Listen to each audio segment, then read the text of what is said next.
Olá, tudo bem? Seja bem-vindo à Rede Capital de Comunicação com o programa Varela Torres, o seu momento jurídico. Hoje estamos aqui com o Dr. Anderson de Oliveira, ele que é especialista em direito condominial. Vamos bater um papo sobre gestão condominial. Será que você sabe qual é o papel do síndico, do subsíndico, do conselho? Gente, vamos tirar todas as suas dúvidas. Dr. Anderson, é um prazer você estar voltando aqui ao nosso programa. Prazer todo nosso, doutor Flávio, mais uma vez aqui. Nos honra estar aqui com o senhor em mais um programa. Vamos logo para a polêmica, né? Vamos. É verdade que aí síndico e subsíndico dividem a função dentro da gestão do condomínio? Boa pergunta, né, doutor Flávio? Primeiro é bom esclarecer, né, as atribuições, né? E, inclusive legalmente, o nosso Código Civil, na parte que cabe de condomínios, não tem nem previsão da função de subsíndico. Então essa função de subsíndico ela vem definida nas convenções condominiais, que é colocado lá para uma pessoa, né, que vai substituir o síndico em algumas situações. Então, aproveitando para responder a pergunta, não, o subsíndico não divide a gestão. O subsíndico, na maioria das convenções, ele está ali para substituir o síndico nas ausências do síndico. Ah, doutor Anderson, então quer dizer, se o síndico for ao supermercado, o subsíndico assume a sindicatura ali naquele momento? Não, não é esse tipo de ausência que se fala. A ausência é, por exemplo, o síndico ficou doente, né? Precisou ficar ali afastado por alguns dias, 15 dias, 30 dias, ou seja, ele está impossibilitado de ser síndico, então o subsíndico substitui. O síndico precisou viajar, tirar férias. Síndico precisa de férias, viu, gente? Síndico precisa de férias também. O síndico precisou viajar aí 30 dias, tirou umas férias, o subsíndico substitui. Uma outra situação que algumas convenções traz, o síndico é destituído do cargo, né? Ou renuncia ao cargo. Quem vai substituir de forma imediata? O subsíndico, né? Algumas convenções trazem ali que o subsíndico assume. Algumas trazem que ele vai assumir até o fim do mandato, algumas trazem que ele assume e tem que convocar novas eleições ali num determinado prazo. Mas o fato é que o subsíndico não divide a gestão com o síndico, a não ser que o síndico queira, né? Por liberalidade do síndico, ele quiser fazer uma gestão compartilhada com o subsíndico, nada impede. Excelente. E como é que se dá a eleição das funções? Ela é feita numa única assembleia, são assembleias distintas? Estamos falando aqui de 3 funções, né? Que compõem a gestão: síndico, subsíndico e conselho. Como é que se dá a eleição? Pode ser tudo feito numa única assembleia ou são assembleias distintas? Primeira pergunta. Segunda pergunta, que eu acho que tem a ver junto com o nosso tema: qual o prazo aí do mandato? Se pode ser reeleito e qual o prazo máximo? São 3 perguntas para poder ficar recheada aí a resposta. Vamos lá, se eu me esquecer de algum, o doutor me lembra. Vamos lá, a primeira pergunta, né, quais seriam as atribuições do... Não, na verdade, como é que seria a eleição? Se pode ser as 3 ao mesmo tempo, numa assembleia, ou se tem que ser assembleias distintas? Sim, perfeito. O síndico primeiro, aquela gestão, tem que consultar, né, a sua convenção para ver a regra que se traz lá dessa eleição. Mas via de regra, em tese, normalmente falando, em uma assembleia somente se elege ali o síndico, o subsíndico e o conselho. Importante dizer que muitos erram, viu, doutor Flávio? Muitos fazem uma chapa de síndico, subsíndico e conselho e faz uma eleição só como se fosse uma chapa. Não pode ser assim, né? Já explico por quê. Geralmente faz uma eleição de síndico e subsíndico em uma votação só e o conselho é outra eleição, tudo isso dentro de uma assembleia. E por que não pode ser chapa? Porque o conselho é um órgão fiscalizador do síndico. Então, se formar uma chapa, né, como se diz, o síndico vai escolher os amigos dele para ser o conselho que vai fiscalizar, em tese não vai haver fiscalização nenhuma, né? Então, ou seja, respondendo à pergunta, é uma assembleia só, mas, via de regra, 3 eleições ou 2, síndico e subsíndico, e uma para o conselho. Tempo. Mandato. Mandato, doutor Flávio. O síndico, né, ele pode ser, o Código Civil fala do mandato de até 2 anos, né, e o Código Civil, que é a lei máxima que fala de condomínio, ele não especifica se pode ser reeleito, quantas vezes pode ser reeleito. Mas se a convenção não proibir, ele pode ser reeleito quantas vezes ele for candidato, tá? Da mesma forma o subsíndico, da mesma forma o conselho. Excelente. E em relação a esse mandato aí do subsíndico, normalmente ele assina em conjunto em relação à gestão. Por causa disso, gera remuneração para ambos? Pelo fato de ele estar ali exercendo ali aquela militância, se possamos assim dizer, ali da sindicatura como subsíndico? Boa pergunta também, doutor Flávio. Onde que vai estar definida a remuneração de síndico e de subsíndico é a convenção do condomínio. A grande parte das convenções não trazem previsão de remuneração ao subsíndico. Por quê? O subsíndico ele é um agente de substituição ao síndico naquelas ausências que nós acabamos de mencionar. Então, o subsíndico vai ser remunerado quando ele substituir o síndico. Seja o síndico se ausentou para um período de férias, No período. ou o síndico, pelo período, né? O síndico se ausentou por razões de doença, ou o síndico renunciou, aí o subsíndico passa a ser remunerado.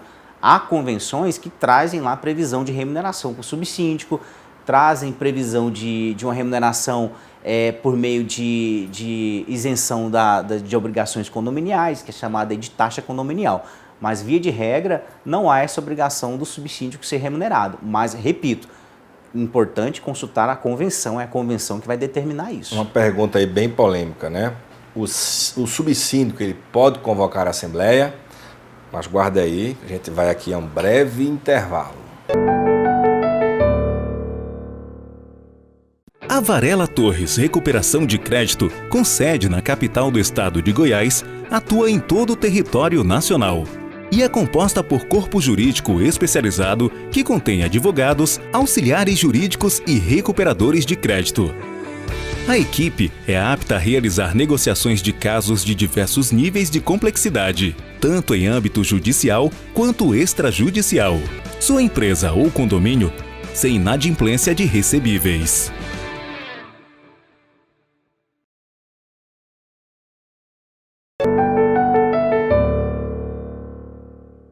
Olá, estamos de volta com o programa Varela Torres, o seu momento jurídico.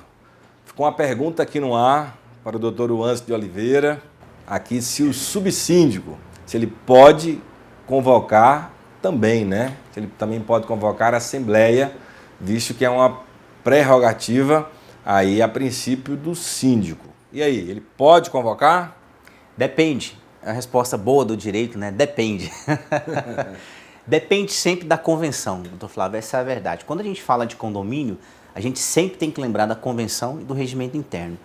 Se a convenção tiver lá previsão que, além do síndico, o subsíndico pode convocar a assembleia, nada impede. Se for omissa a convenção ela não falar nada, o subsíndico, por si só, não pode convocar a assembleia.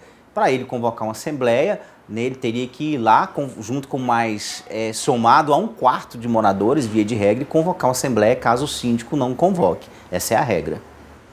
Então vamos lá. Então o síndico, ele pode ser eleito, né? Pode e deve ser eleito numa assembleia convocada para esse fim.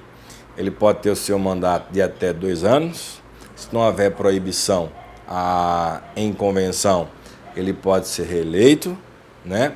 E a ele compete, a princípio, convocar as assembleias ou, salvo exceção aí, por 1/4, né? E toda a gestão do condomínio está aí na mão aí do síndico. Em paralelo, a gente tem o subsíndico, que ele, normalmente, ele não tem uma remuneração, salvo previsto também na convenção, né? Ele também vai ser eleito na mesma assembleia que vai eleger o síndico, também pode ser reeleito, né? Em regra, ele não convoca a assembleia, salvo exceção aí na convenção, só exerce a função dele como subsíndico na ausência do síndico, né? E pode assinar também em conjunto cheques, né? Ou pagamentos por uma questão de gerar ali uma questão de confiança e etc, para que um possa fiscalizar o outro em relação a esses pagamentos aí, né? Assim a gente consegue entender o porquê que o Código Civil ele não traz essa obrigatoriedade da função do subsíndico, porque de fato ele não exerce ali no dia a dia essa função, ele fica realmente como uma segunda opção. Aí eu pergunto para você algo, né? Se não exercer, se não tivermos aí a eleição aí do subsíndico, né? E na convenção haver ali a necessidade de alguém para poder exercer em conjunto a assinatura ali dos pagamentos do cheque. Quem é que pode substituir essa figura do subsíndico para que possa haver uma conferência desses pagamentos, cheques e etc.?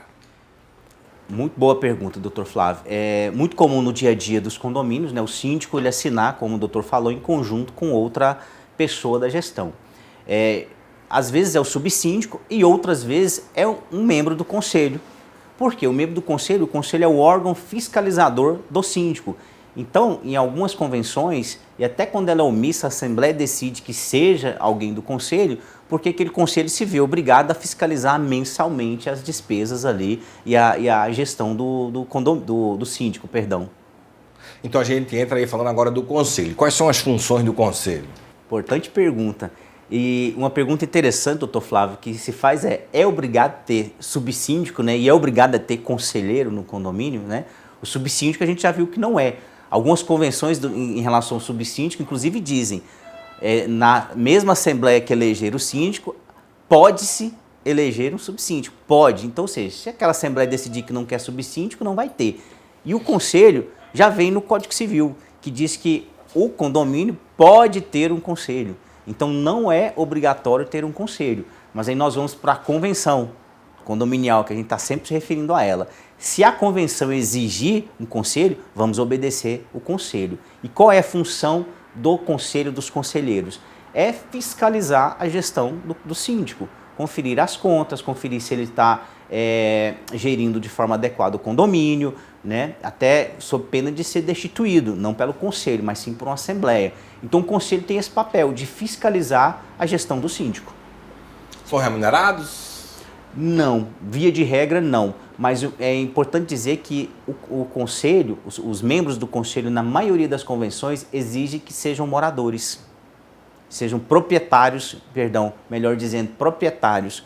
Isso porque o proprietário, ele que fiscaliza o seu próprio patrimônio, porque muitas vezes o síndico, a lei fala que o síndico pode ser até terceira pessoa, não precisa ser morador, não precisa ser proprietário.